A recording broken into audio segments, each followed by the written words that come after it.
নবীজি যে নামাজ পড়তো আমরা তারা নামাজের মতো না।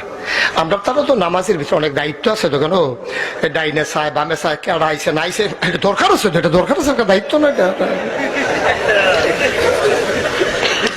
আমরা তারা তো নামাজে করিয়া সারিয়ে ফেলছে। আবার অনেকে যখন দেখে যে হুজুরে লম্বা কেরাত লইছে, এবারে মসজিদের উপরে ফেলছে, সাইয়া কয় আমরা মসজিদের কাজ দিয়ে অনেক জায়গায় গেছি, এরকম হয় না।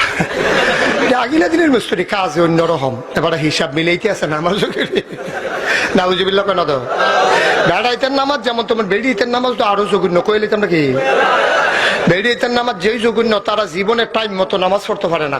কারণও তো আছে, তারা তো আমরা মতো আছে না কেন, তারা মাশাআল্লাহ সংসারের ঝামেলা আছে ছুটতে ছুটতে কেন, তারপরে দান টান নেওয়ার লাগে, রান্না বান্না করন লাগে, এরপরে ফুচ্ছা টুচ্ছা মুসল টুসল গুসল, এরপরে না নামা আসরের টাইমে গিয়া খেলো জুহরের, ঠিক কিনা?